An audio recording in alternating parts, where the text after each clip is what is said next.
focus on your content creation. There's not a lot of businesses where I wouldn't recommend it. Just numbers alone aren't going to take you to a position of scaling. Like every time I watch Friends again and again and again, like I pick something else up. There's always something else in there that you can bring out depending on what situation you're in. Yeah, I think, metrics can tell you a story, metrics can paint a picture, but they don't apply context. They don't understand people, they don't understand direction or future plan or focus. I work with brands on creating their overall business plan with them and then creating their marketing plan from that. Your goal isn't to appeal to as many people as possible. The goal is to appeal to that right demographic. Welcome to The Business Game, a podcast that moves the needle. Hey guys, before we get started today, we just want to take a quick moment to thank one of our sponsors, TrafTrack. If your traffic control, construction, or security crews are still juggling manual check-ins, scheduling, and resource deployment, you're leaving productivity on the table. TrafTrack's app automates shift assignments and timesheets in seconds. Visit traftrack.com to see why over 1,000 industry professionals rely on it every day. And thanks again to TrafTrack for supporting The Business Game. Hi everybody, welcome back to the show. I'm Jazmyn. And I'm Dan. And we are joined today by Lauren. Thank you so much for coming in today. Thank you so much for having me. My name's Lauren Oakes. I'm a fractional CMO and business coach, and most recently have been the CEO of a digital agency in Australia. I exited the company about a month ago. That's amazing. It's like such a fresh new chapter, and we're so excited that this is your first appearance. This is my first launch out of it. It's very exciting. It's awesome. Well, I can't wait for you to tell us all about the next chapter and what's coming up for you. We're going to touch a little bit today on all of your experience across the last 10 years and what it looks like in the future. So I guess I want to start though with, who was Lauren Oakes before you had this big, beautiful, successful career? Before I entered this career, I was actually in New York. I was working in a digital analytics company. I was, I think, really, really excited to be in the industry, but New York is such a fast-paced industry. Everyone wants to be there. It was really rough. You're on minimum wage. You're still working longer than full-time hours. And so it was a really sort of rude awakening, I think, into the industry in New York. But I still loved absolutely every second of it. Before then, I'm from New Zealand originally, which I have a bit of an accent still, which you might be able to tell. So before then, living in New Zealand in a town outside of Wellington, I always had really big dreams, always wanted to do something different. I think, I decided that New York was the place to go because it was the biggest thing that I could think of. Of course, the Big Apple. And I think that that's really spearheaded my career from there as well, going from really small, seeing really big, and then sort of ending up back in Melbourne is where I live now. So it's been an interesting journey throughout those different locations, starting from somewhere quite small. But I always had a really strong mindset for business. Even when I was a kid, I was coming up with like weird little businesses and things I could sell to my friends, like sherbet, or I think the worst one I did was painted rocks. Oh, profitable? Always. Oh yeah. I didn't buy anything back then. Sure. Very profitable.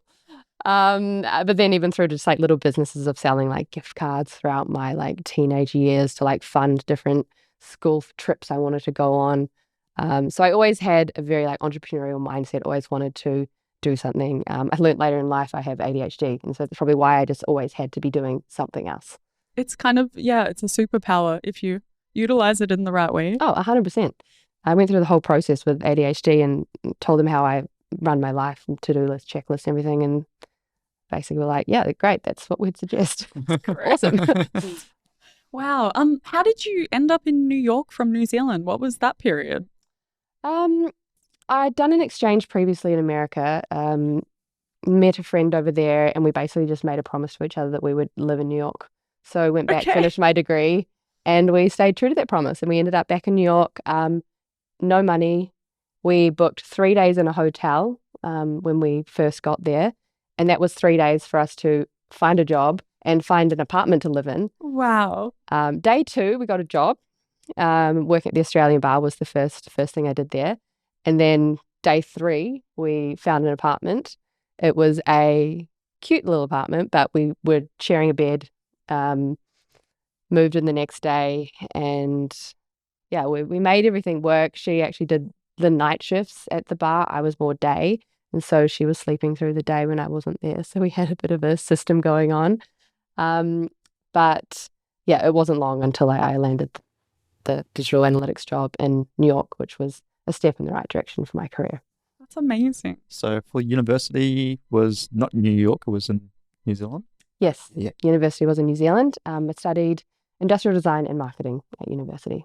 So I really sort of had that passion for the creative element of things, problem solving, how things works and how things work. And that's, I think, where the industrial design gave that. But either way, I still ended up back in marketing. So in New York, how'd that go? Well, like, did you end up being there for a few years before you moving back? So as a New Zealander, it's a little bit difficult to stay longer. Well, difficult, expensive, not guaranteed, to get another visa. So I left after, I think it was like 12 or so months in New York. And that's when I ended up back in Melbourne. Nice.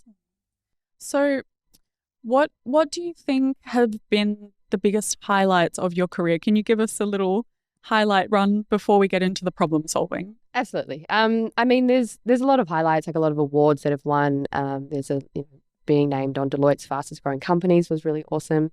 I've won Female Executive of the Year three times in a row. All of those are great, but I think those are the things where I go home and I feel really good about myself. I think it's the wins that I've had with brands or with people that I've worked with. Coaching someone or working with someone and then having them land their dream job. That's amazing. And then, following them throughout that and seeing how well they do, or having someone that you've worked with start their own business and have that succeed.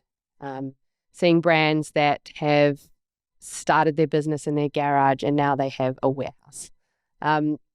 Those are the wins that I really love. And that's why I love marketing, because you have that ability to really change someone's future with the way that you can market their product. Yeah, I'm constantly surprised by how make or break it is. You can have so many other things going for you, but without the marketing, there's so much risk of everything falling flat. 100%. It's such an important part for a business as well. And, obviously you need to have a great product, but how you position that product or how you sell it, that's what's ultimately going to make the difference. So it sounds like it's almost some life coaching, business coaching for individuals, like I assume, and businesses, obviously. Yeah. Is that why you decided to make the next step and go out on your own? I think the decision to leave Megaphone was, in my mind, I just always had 10 years as this milestone. I wanted to be there for 10 years. But it ended up being a bit of a personal decision and professional decision as well. Personally, like, we're going through IVF at the moment, and going through that and then also showing up every day to be the CEO that leads the company and is, always on, always ready to go, that can be really challenging. And, I back myself that I was able to do that, but I think, there'd be days where I'd just get home and be absolutely exhausted. And, my priorities weren't very clear in that scenario. And then professionally, the company had gone through a sale 18 months ago. I actually had my daughter Piper the same week that the company was acquired. That was the busiest week ever. I think I remember sending a text message. I was in early labor and someone was like, hope you can finish your full labor. I will be, because I think it's happening. So I cut that one a little bit fine, I think. Definitely. But yeah, so I think the company has gone through a sale. It's now owned by a global company. We're one of many agencies they own. And so it was just taking a bit of a different direction than previously, when I had been the one to lead the company, make all the decisions, and, be the one that decided where it ended up. Yeah, that's a massive change to undergo. Did you anticipate that kind of redirection? Was that on the cards? It was a little bit unclear. And so I think for me, I wanted to give it enough time as well to sort of see where things would be going. But I think ultimately the combination of like personal and, where I want to go, my role had kind of been moved away from helping businesses and the marketing aspect of it, and had been more, focused on more of like a corporate level CEO position, where it was, about the direction of the company, sort of figuring out where we wanted to be within that, global picture. The options just weren't as large as when it was just me leading. So, yeah, ultimately, I think it was the perfect timing. Yeah, I'm sure of it. It always happens that way. Still scary, but Absolutely. You've seen so much success through other founders, though, throughout your work. So I'm sure that you've got many success stories that you can kind of lean on for that, hope going forward. Yeah. 100%.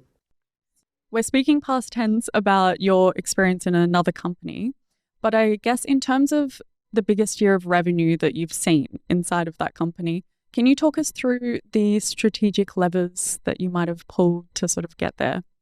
Yeah, we actually had an interesting time through sort of that COVID period, which I kind of hate, labeling it that. But anyway, we noticed that within, what would have been like March, April 2020, we lost about a third of our business within a 2-week period. And internally, the leadership team were having conversations around, what does this mean? What should we do? There are a small few things that we did short term to put us in a safe position, but ultimately our biggest decision through that period was, do we cut marketing? Marketing for us as an agency, we created a lot of content, we ran a lot of ads, and that sort of positioned us as different in the market. And so throughout that, it was the conversation of, do we cut costs now? Do we save our revenue? Do we cut our marketing? Or do we double down? We doubled down, and we took the approach that, great companies will make it through whatever the landscape is. And so by doing that, and also I think seeing the change in the industry as well, within another few weeks from that, we'd actually seen us regain all that lost business. And then the industry itself just started booming from there. So I think within an 18-month period, we had tripled in size. That was staffing, but also client number as well. Such an interesting period. Looking back, I think my biggest memory of that time was me just like interviewing every single person I could to try and like keep up with the growth that we had. We launched 2 other offices throughout that period as well. We also then launched in the UK throughout that period. Launched, our TikTok offering, our website offering. There were so many things that we just went all in. We wanted to continue testing. We didn't want any sort of challenges to get in the way of us being an industry thought leader or, being the most innovative in the space. And so that really saw that growth throughout that time. So stressful, but it really shaped the future for the business. And I assume that's been sustained since COVID? There was a natural decline after, I think, that e-commerce boom. So coming out of like 22, 23, I think that was a bit of a drop-off for e-commerce brands. There were a lot of dropshipping businesses that launched throughout that period that sort of fell by the wayside after that. Naturally that sort of evened out afterwards. On hiring and leadership, talk us through a funnel that works and how to interview, how to vet anything you think makes a real impact on outcomes. Hiring is something, as I was just saying, like through that period, my role went from marketing and, leading a team to hiring. And I was interviewing, 10 people a day throughout that period. So I really feel like I fine-tuned that skill set. But for me, I'm always attitude first and then skills. And so my process for interviewing is starting with an interview which really gets to understand who they are and are they going to fit in with the culture? Are they going to fit in with you? If you're going to be the person working with them closely, you need to be able to have that, coherency between your skill sets. So my first interview would always be a culture-based interview. And so that would be, I always like to, within the first 5 minutes, try and break their guard down, make them feel comfortable. When someone comes in and they're just absolutely stressed, you're not going to get a good interview out of them. So how do you, say something, even if it's self-deprecating or something to kind of soften that a bit. And so through that, I try and just have that as a conversation. I want to know about them. If I can see that they're uncomfortable, I'll ask a question that is so simple that they can comfortably answer that and feel good about themselves so that I can then go into another question to dig deeper. So that first interview is very important for me to see if they're going to actually fit in with the team. And with my previous company, the culture was so strong. That was one of the things that set us apart in the industry. And so that was so important. The next interview would be a skill-based interview. I would always have the person that is closest to that skill set, or the person running that team with that skill set that you need, do that interview. Make sure that they actually can perform those tasks. But following that, always having just an example of work. If you can do that in person, then that's great.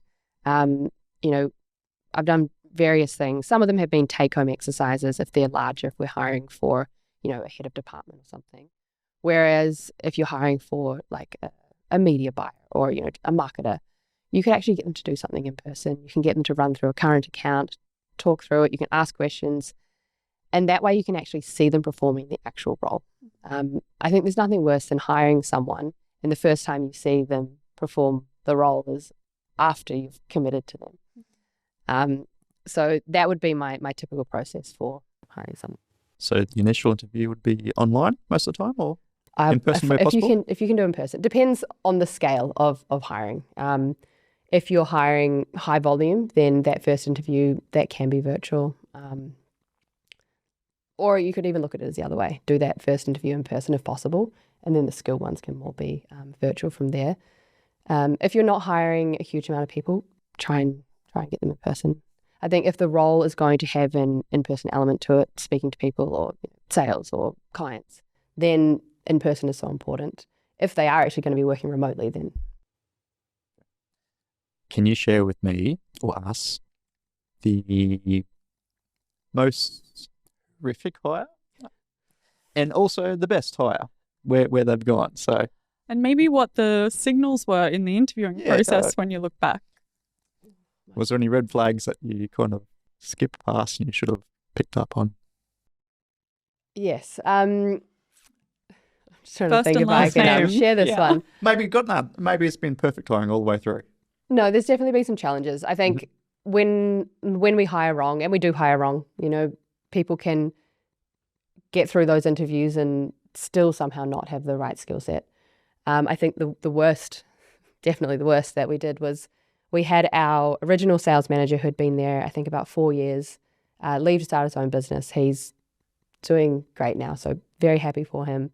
And we decided to replace him with someone who had a lot more experience. So this is someone that, probably double the experience that our previous one had. Came into the role, and I think because he had more experience than me, more experience than anyone in the team, we just held that skill that he had in such high regard that we kind of ignored the cultural element of it. And I think within the first few hours, just presence, the way the meetings were held, the way people were spoken to, it was just off. I think 3 weeks is what we went through, which was probably honestly 2+ weeks too long. But we made that call to just terminate the role. It was a leadership role, so it's really hard to do that. There's instability in the team. Their favorite manager has just left, and then you've brought someone else in that they hate, and now you're going to terminate the person without anyone else in the woodworks for them. So that was really difficult. And I think it's not the impact that it has on the business results, it's the people. And if you're creating instability in the team, then the output from that person is going to be a lot different. So that was actually, I was so afraid of that instability that I jumped into the head of sales role at that point. Minimal experience in that. Read a couple of books over the weekend and jumped in on Monday. But that was probably one of the best things I've ever done. Is from that bad hire, it pushed me into the sales side of things. I've had so much learning in that area, even just through human conversation or persuasion, that's something that's important in relationships and any form of conversation. So as much as it was a bad hire, it was actually a great positive outcome for me. Yeah, that's good. Yeah. Best hire though. I had an intern called Paris who we had in for a few months and decided to hire her as a junior in the team. And she's still there today. She must be coming up 8 years there. And she's in one of the highest leadership positions. Amazing. So when I was talking about success stories from me, that to me is something that is a huge success story. I worked with her really closely throughout the first year or two that we were working together. We shared clients. She took over my clients. And yeah, she's incredible. So that's something that, I feel really positive about. And I think you should, because that's an incredible reflection on both you and the company, that an intern was able to find their feet and enjoyed the role and the culture enough to stay on to progress their career. That's a really exciting thing to look back on, for sure. Yes, especially for 8 years. Yeah. 100%. Yeah, we even did I remember a cultural induction. We invited her to one of our work gatherings to see how she'd fit into the team. Absolutely seamless. So she, came on board. Perfect. I love that juxtaposition, just cementing the culture over skill set necessarily. Yeah. And like when you're hiring an intern, it's obviously a much junior skill set. So you're hiring for that attitude. And like 100%, that was one of the best hires we've made. That's awesome. So let's talk about ROI in terms of client performance. Which operational process at Megaphone moved the needle most for client ROI? So Megaphone throughout the years, primarily marketing agency. What we've noticed over the past couple of years, though, is that we've needed to take a step back from marketing metrics and focus on business and operational metrics. So because the cost of marketing, cost of advertising has increased significantly, 3-4 times perhaps in the past 5 years, you actually need to have quite a lean or streamlined business to be able to see that, or a high volume of sales. So what we're noticing is that when businesses are seeing this increase in cost, there's more pressure put back on the agency to perform more and get more sales. But we kind of needed to take that approach to look into the business and understand, where are your margins, where are your fixed costs, where are your variable costs sitting? Are they viable for where you're currently sitting? What volume of sales do you actually need to be profitable? And breaking that down for them. There's a lot of businesses that have seen a lot of success or got to a certain point, but haven't actually dug into all of those metrics and been able to understand why they're there or where they should be. So being able to break that down for them, show them that, in some situations it would mean that they actually needed to go back and reduce their fixed costs. They're paying wages that are far too high, or, their rent is for a massive building that they don't need. And then in other situations, they are lean, they can't cut anything. So that shows us that we need to be trying to scale that business. And, when they hit a certain number of sales, they're going to be perfectly profitable. And so that's sort of where the strategies from our approach would change if we know the internal operations of that business. And so that's the approach that I would take now as well. I would never work with a business if I wasn't able to see what things looked like internally for them, to make sure that they're in a position that they actually can see success. And I think that's when I was mentioning about that drop-off post-COVID. I think that sort of, as soon as people were able to shop in other ways, they just didn't have that structure within the business.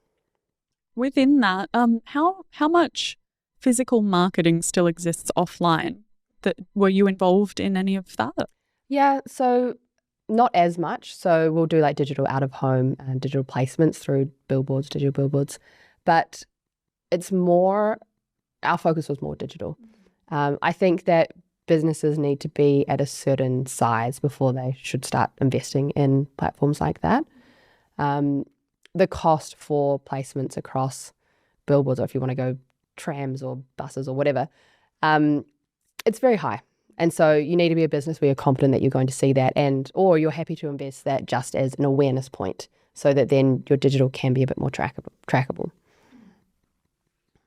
Can you give us an example of a marketing strategy or a campaign that you were involved in that you thought was very successful and maybe different to normal, traditional?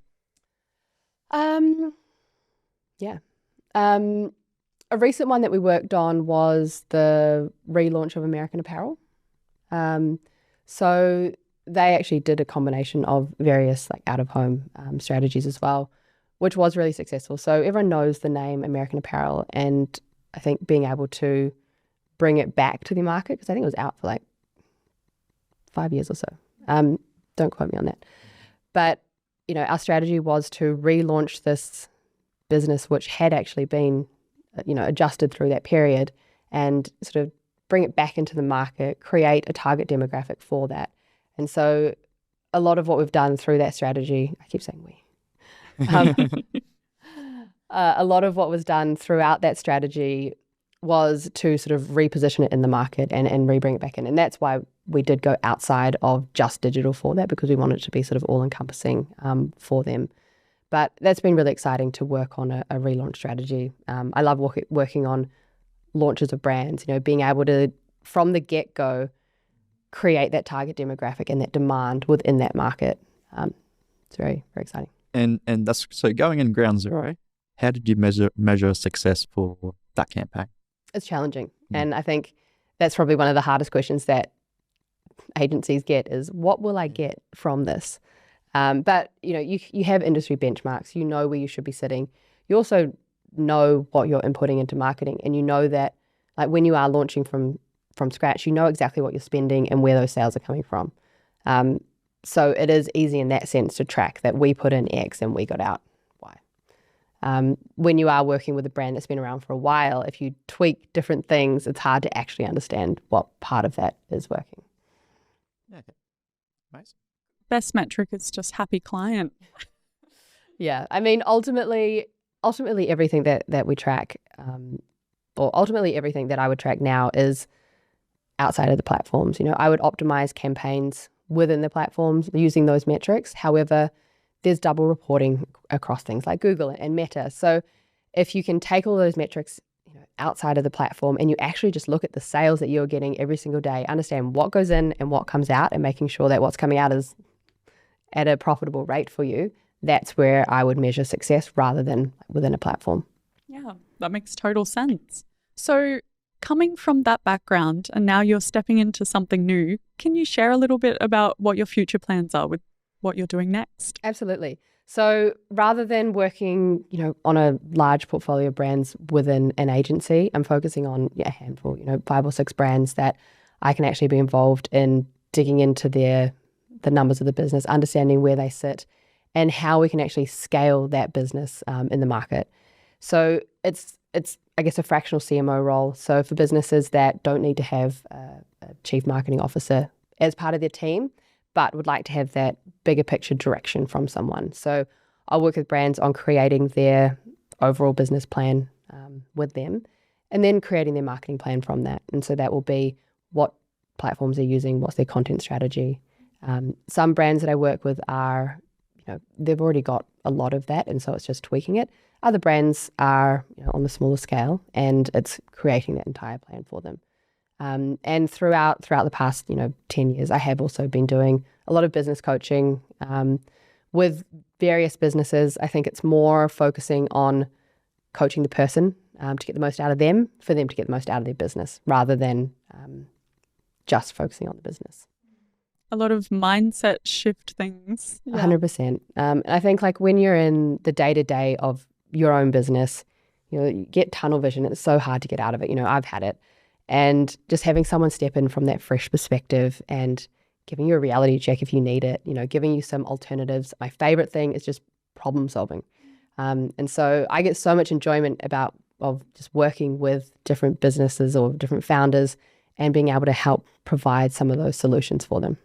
You know what I want to highlight within your answer there as well is that you're someone who came from a numbers background. You've been involved in analyzing data through your whole career. And yet I think a lot of people would kind of dismiss the things such as mindset as almost a soft skill. You're someone that has that background in being able to measure metrics, and yet you still value that as a really important tool. So yeah, I find that really refreshing. We don't get answers like that all the time. Yeah, I think, metrics can tell you a story. Metrics can paint a picture, but they don't apply context. They don't understand people. They don't understand, direction or future plan or focus. And so I think, like, you need them to support what you're doing and to make sure everything is going to be sustainable in that. But once you've got that, just numbers alone aren't going to take you to a position of scaling. There's a lot of creativity. There's a lot of, planning and thinking that goes around that, which you can't just get from numbers. Absolutely. Hear, hear. Hey guys, just wanted to do a quick shout out to our affiliate partner, OpusClip. If you need great video edits without hiring an editor, their AI engine turns your raw clips into share-ready content in under a minute, no skill required. Find our link in the description to support our show and get a great sign-up bonus. Create more, stress less with Oversplit. For a business owner or CEO or anyone in leadership position in business, are you able to provide some specific tips to start looking at their marketing strategies? And then at what point should they contact you? Say, I need some help. Things that I would suggest for businesses, I think like my biggest tip at the moment is focus on your content creation. There's not a lot of businesses where I wouldn't recommend it.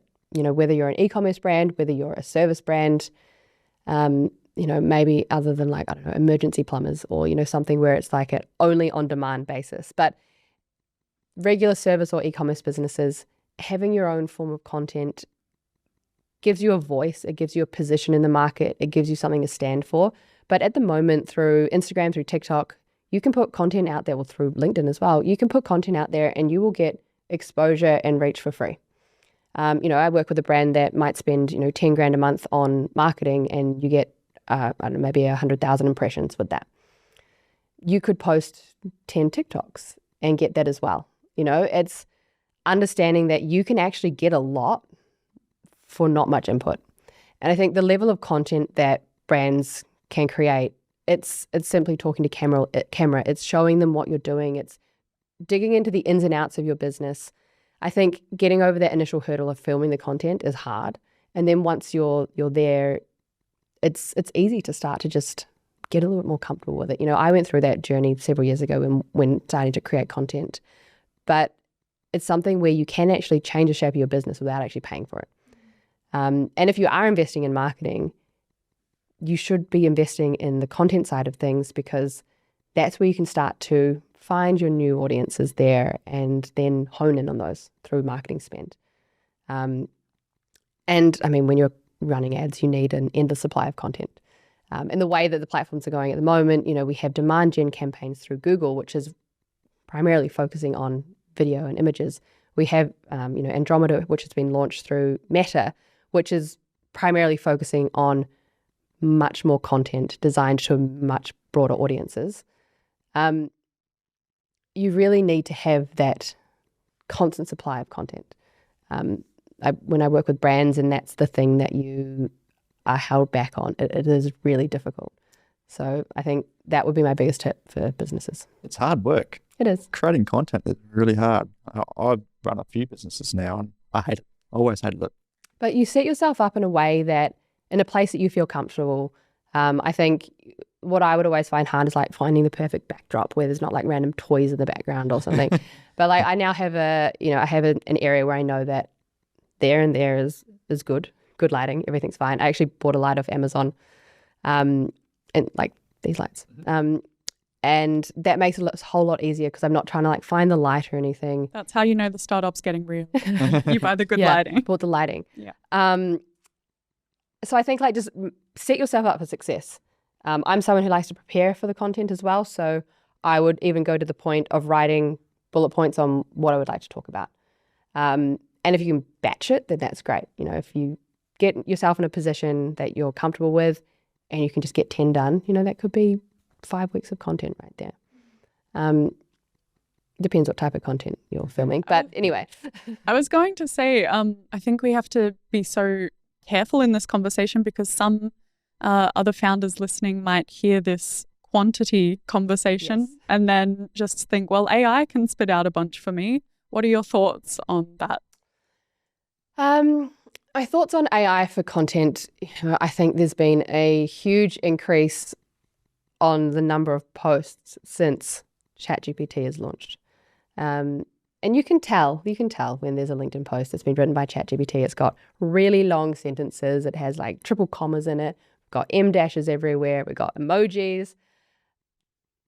I don't know if I would necessarily consider that content. You know, we're all aware that it's AI now.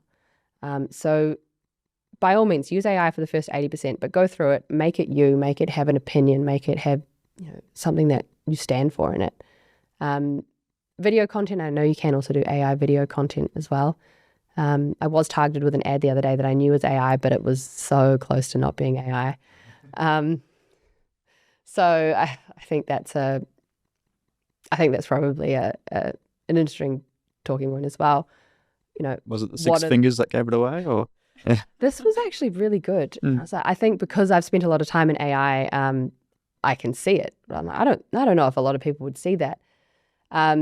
So that's interesting as well. I still back an actual person doing it and having that opinion, but talk to me in 6 months' time. I might have a different opinion if that's improved. Do you think there's going to be any uptick in content that is even a little sloppier so that people are able to differentiate it? Like the humanizing element that we've seen in trends for the last decade or so, but kind of in a different direction. Yeah, I think, AI content they have trouble showing like high emotions and low emotions. So potentially, showing that or having, a way that you speak, I use my hands a lot. That's something that, AI might not replicate from the way they do it. So I think always creating really personal content that is purposeful and, meaningful to you. That's something that I don't think AI can do right now. So just try and do something that sets yourself apart. But my advice for that is the same for any brand anyway. You should be doing that to set yourself aside from someone else. Do you have any favorite platforms, whether it's advertising or AI or apps? Any tips for preferred softwares? For learning or for where I get my knowledge or learning from, I would say LinkedIn. I just make sure I have a really curated feed on following different people that I like that post content. I appreciate that on LinkedIn at the moment we're getting more and more videos. And so I'm interested to see where LinkedIn goes in the next 6 or 12 months, because it is turning into a place where you can get kind of that higher level education that you don't really get from Reels or TikTok. So I really I like what's happening on LinkedIn. And that's also part of my strategy now is LinkedIn videos and having them vertical rather than horizontal. Yeah, but advertising softwares? Softwares that I use, there's a couple of great ones that I've used, like Landing Site AI to create landing pages, Jasper AI. Jasper AI is really good at, if you're creating content for a brand or writing ad copy, which I have been doing, you can put in all the information about the brand, their tone of voice, you can plug in all the articles, their website, everything that they've done, and then it will help you write content in their tone of voice. So that is really helpful for brands that, potentially are just going to ChatGPT to use. This is a better version of that, harder to tell. Okay, great. But I think the biggest tip that I would have for AI would be just create really good prompts. I think what we see when people are posting on LinkedIn, and you can see straight through that it's ChatGPT, is they just haven't prompted right. You need to tell it what tone of voice you speak in. Are you quite casual? Do you want to be very personal in your approach? What position are you in your company? What audience are you targeting? Who do you want to speak to? Prompt all of that out, and don't prompt it every time. Prompt it out, save it. And then use that at the start of everything that you write. Like for me, if I'm using it for something, I'll still only use it for 80%. But, I don't like the way it uses a lot of bullet points or emojis or em dashes or anything like that. So I've got all of that specified in it. I think another important thing to add in is, if you don't know the answer, please don't make one up, because it will make up answers. So that way you'll know at least there's going to be no random opinions that don't exist in something that you're putting together. Well, it's either that or it pulls all the information from one particular website and you go, it's well, yeah, someone wrote something one time and it's just completely duplicated. Which is why I use Perplexity. You get the articles that it's used at the top, and so you can do a quick scan and are they reputable sources? You can actually ask it to use more reputable sources in your answer as well. Or has it used the same source, or is it like the same website, just different pages? So that will give you a good idea. And then if I am using Perplexity for an exact topic that I need to make sure it's accurate, you've got all the sources there to go through and make your own opinion on it. So it takes a bit more time. Doesn't take as much time as if you were doing the entire research yourself, but it takes a bit more time. But at least if somebody reads something you've written, you can back it, that you believe it and that it's true and that it sounds like it's you. Thank you. Great tip. Yeah. Speaking of sources, fantastic segue. I'm really curious, as someone who has been in a leadership position for so long, but also has that marketing brain, What is your kind of news and media diet? What do you turn to? LinkedIn is my biggest one. To the point where Not sponsored. To the point where I had to delete the LinkedIn app for my vacation that I'm on right now. Doing really well, not working. Yeah, to the point where I just end up on it constantly. You know, I follow a lot of business owners or different pages that share great content. And so my feed is curated well to a point now where I can go there and get everything. Shout any of them out? Oh, Dara Denny is great. She's an American creative genius, I would say. So on the content train that I was talking about, she actually shares a lot around types of content that's working. She did an interesting video on LinkedIn a couple of weeks ago where she was facing the other way in the video and just talking like normal but backwards. I never actually got into why it was, but I assumed it was just to see, you know, I looked at it, I watched it like 4 times and tried to understand why it was. And I imagine the engagement on that post would have been, you know, 10 times what it would be on another post. So she does a lot of creative testing herself, but then she shares those answers with everybody. There's no gatekeeping. And so you're getting all of that knowledge firsthand, and really short, easy videos to watch. I think she also got a course as well, but yeah, it's really good. She does YouTube as well. Creative testing. Yeah, that's okay. I think like if you're going to be, you know, I don't know exactly what a job title is, creative, whatever, you know, you need to be showing that you're actually working in your field like that. So I think she's doing an amazing job. Fantastic. Absolutely. And I mean, it's changing so quickly, and it just does. It seems like every day you can wake up and there's a new way that you should be approaching marketing on socials. 100%. And there's the platforms will come out and say what you should be doing, but it's the testing that really helps brands. And I think things are so different depending on what level of ad spend you're spending. So to be able to understand what other people are doing and what they're getting out of it is great. But I think also for me, I think this would probably be relevant to anyone in the marketing spaces. Agency owners are all creating great content now. So I follow a majority of the agency owners around Australia to understand their opinions on launches. So when a media platform will do their new product launch, you've then got all these opinions, so you can start to understand what people are thinking about it, what's working for them. So that's been really helpful for me as well. I guess the other aspect to that is, how do you stand out where everyone's doing the same thing and where people give tips and you go through your LinkedIn profiles and everyone's doing the same, whether it's AI or just blogging sort of thing. How do you stand out? How do you make a difference where someone's going to go, oh yeah, I'm going to spend the extra, what's the average time on a social media post? 10 seconds? Yeah. Or whatever it is, 7 seconds? 1.6 seconds to stop the scroll. Yeah. I think being really clear about who you are and who you're speaking to start with before you start making content, or even if you are making content, take that time to just take that step back and figure out who you're speaking to. What is your target demographic? Because your goal isn't to appeal to as many people as possible. The goal is to appeal to that right demographic. And so even if you use agency owners as an example, each agency has a slightly different niche. You know, they might be more creative, they might be more analytical, they might, you know, create the ads for you, they might not. And so they each have this area where they are going to be, where they're going to, you know, win business in, essentially. And so making sure that you're highlighting who you're speaking to, and then you just really hone in on those points. I think you're not trying to highlight every point of difference to every single person. It's finding the really specific, unique things that you have and sharing those with people. And that's the same with, you know, e-commerce brands. There's probably, you know, hundreds of electric toothbrush companies out there, but they all kind of have a slightly different specialization, and there's room for them all in the market. Yeah. Now, how about guerrilla marketing? And I've just recently heard of an example of creating conflict in social media to get further attention, further views. What's your thoughts? I laugh because I created a LinkedIn post and I wrote it off the cuff, didn't think about it, posted it, should have probably thought about it a little bit more. But it was about the M dash and how I'd seen so many in my LinkedIn feed, and I was like, you don't speak like that, you don't use the M dash.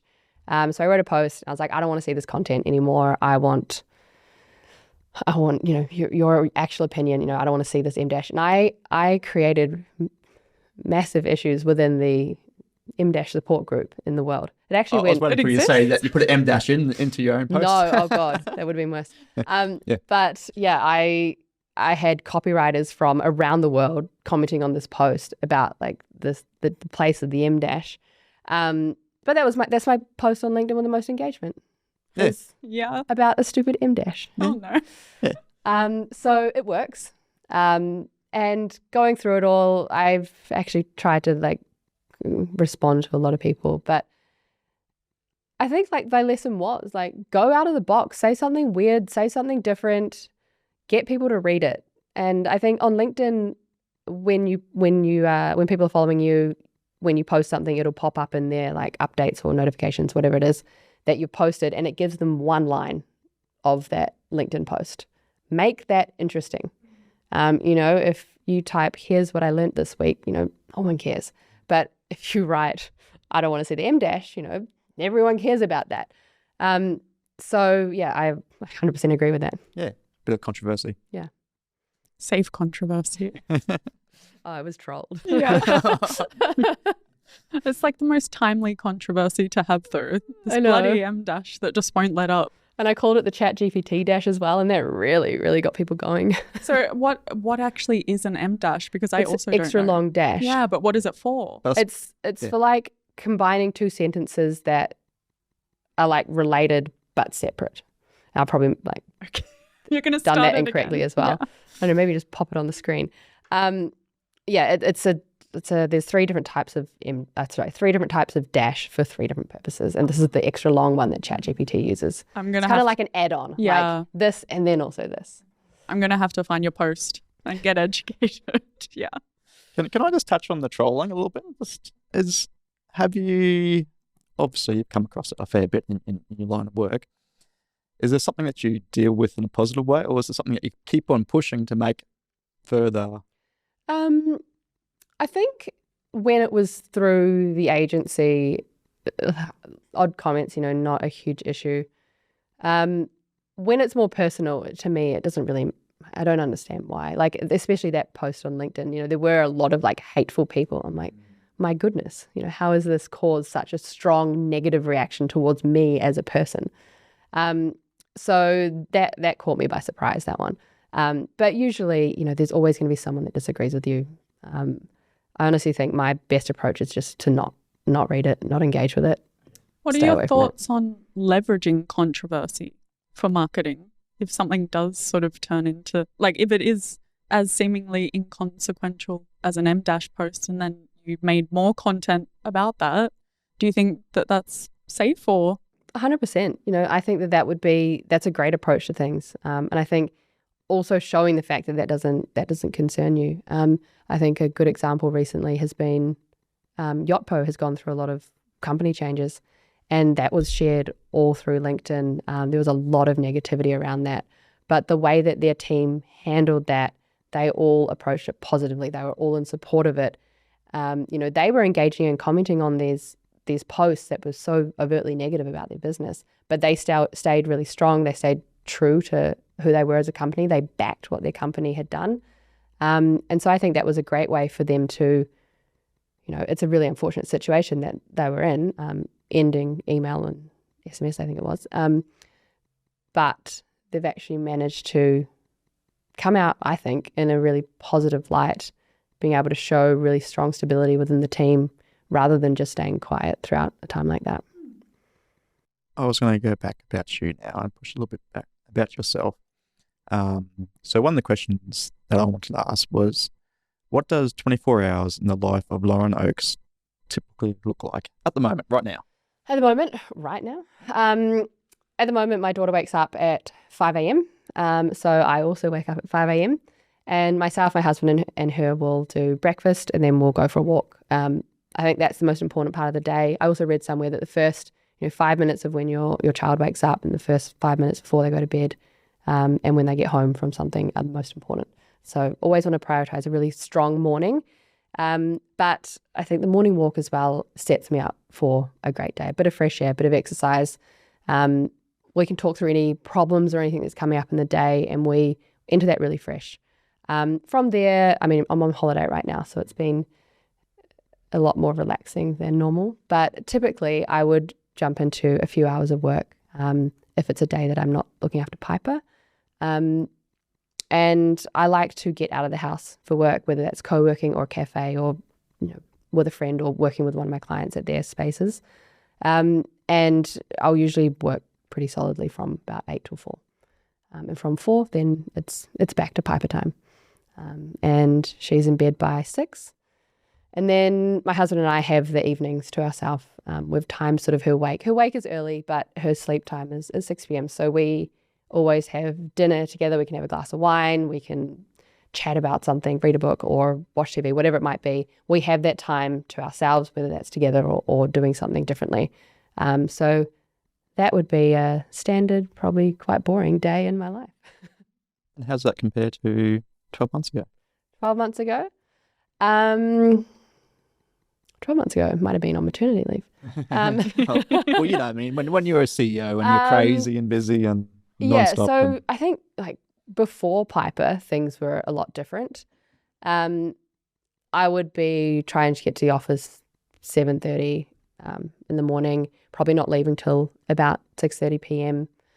I'm a big fan of working with the team in the office, so I was always in office. And so I think I had a lot more priority put on work. That was I think, the biggest thing that I was focusing on. Whereas now, I do want to have a bit more of that balance. I want to make sure I've got those hours in the morning and those hours in the evening that I could spend with my family. How are you balancing up that kind of trade-off between parenting and building a company? It's hard, but I get so much joy from both. So being able to know that I'm still working in the field that I want, still, I love marketing. I love working with brands. And so that's something that just because I had a child, that didn't go away. It just meant that I had another priority added on. So just making sure that I can kind of tick those boxes together, which I'm finding a lot easier now. While I was in the CEO role, it was kind of picking one or the other each day, which is really hard. It's hard if you're getting home too late for bedtime, or like rushing out the door at 5:30 because she's going to go to sleep in 10 minutes. So just, I guess, adjusting those priorities has been really, really big, and being okay with the fact that it's changed.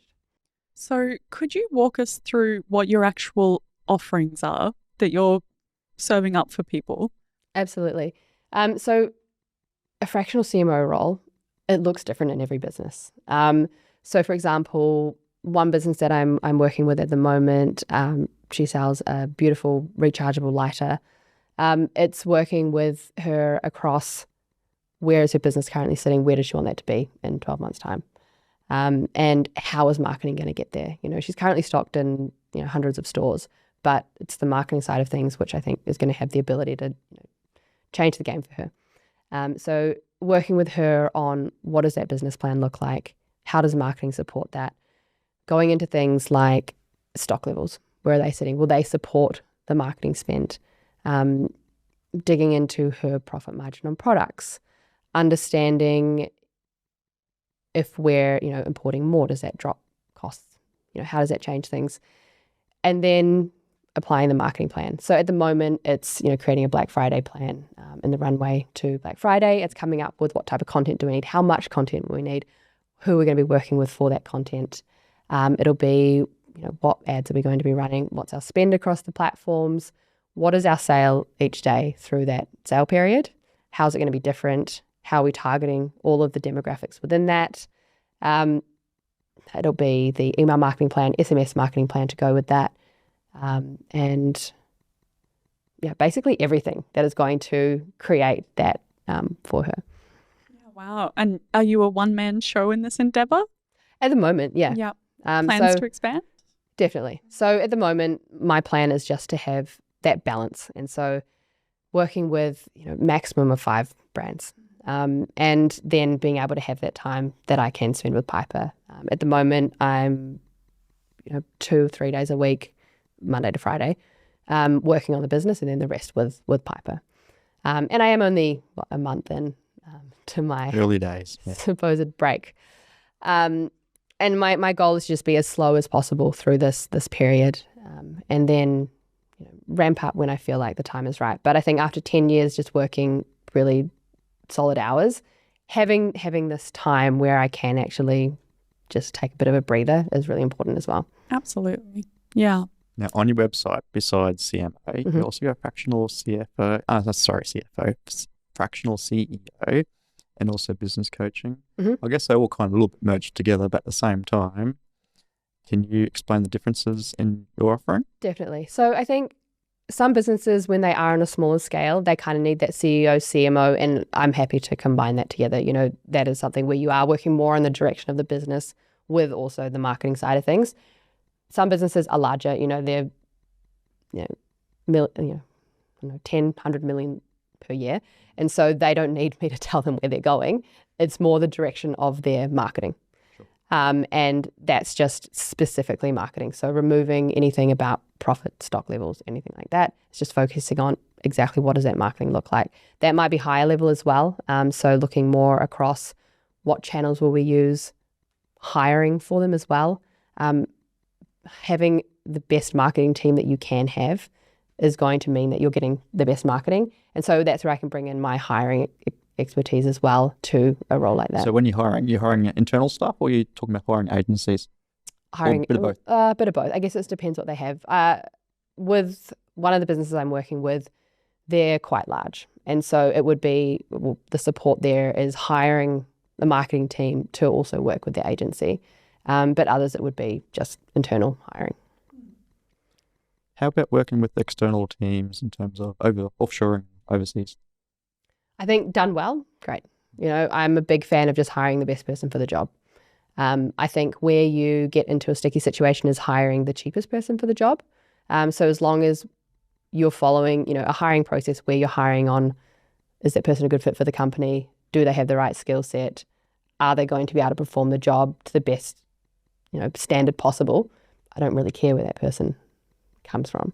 Okay, so it's applying the same techniques in hiring. Yeah, 100%. But I think when you get into a situation where you are just finding somebody because they're cheap, and you're replacing, someone in-house for someone who's a quarter of the cost, but maybe a quarter of the quality. Quarter of the productivity. Yeah, so. Exactly. And so making sure that you are actually getting a win out of that, and you are actually, happy to stand behind the work that's being completed, then that's great. I'm going to put you on the spot, Lauren, for one of our final questions here. Do you have a particular book or podcast that you've enjoyed recently that you could recommend to our audience? The Business Game. Oh, No, aside from sorry. Aside from the business game, book that I've read recently. I've reread this book recently. I think throughout this next sort of step in my career, there's been a little bit of uncertainty. I mean, maybe not warranted uncertainty, but just uncertainty because it's the unknown that I'm stepping into. So I reread the book Lean In by Sheryl Sandberg. And so that was the book that originally inspired me to want to push into a C-suite role, or wanted to be a female leader. And I found that really motivating, just to kind of bring me back to why I'm here, why I want to be, creating this myself, and why I want to be working in an area that I truly believe in and that I'm really passionate about as well. So I'm a big fan of, having those books that you go back to when you might be feeling a little bit uncertain. So I would highly recommend that book to anyone, really. And that's such an interesting contrast that you read it before the last 10 years, and now I suppose it must ring slightly differently this time around. 100%. Even I've probably reread it 5 or 6 times at this point, but every time I read it, it's a different one. It's every time I watch Friends again and again and again, I pick something else up. There's always something else in there that you can bring out depending on what situation you're in. I'm like you. I like getting some content from LinkedIn, and specifically when they give us, downloadables where you can read a little bit more. And so, where can we find you? Can we find you on LinkedIn? You can find me on LinkedIn. Lauren Oaks 11 is my LinkedIn name that you can type in to find me. Otherwise, I have a website, laurenoaks.com, and there's contact details on there if you want to email me if anyone's got any questions. I can help on there. There's also links to all other socials on there. Great. Perfect. That makes it super easy, and we'll pop those in the description below. Amazing. Lauren, thank you so much for joining us while you're on holiday at that. It's been such a pleasure talking to you, and I'm so keen to follow your journey. Thank you so much. It's been so wonderful being here. I much prefer an in-person podcast. So I'm so glad that I was up here at this time, and it's a pleasure to be here on my holiday. Thank you. Great, thank you. To help support our continued mission to provide free, best-in-class advice from the world's most compelling business leaders, make sure you hit that subscribe button and ring the bell so you never miss an episode. See you on Saturday. Thanks for tuning in to The Business Game. If you like what you heard, make sure to subscribe on YouTube and follow us on TikTok, Instagram, Facebook, and LinkedIn to stay connected. A big thank you to our major sponsor, TraffTrack, for powering today's episode. And join us again on the next episode of The Business Game, a podcast that moves the needle.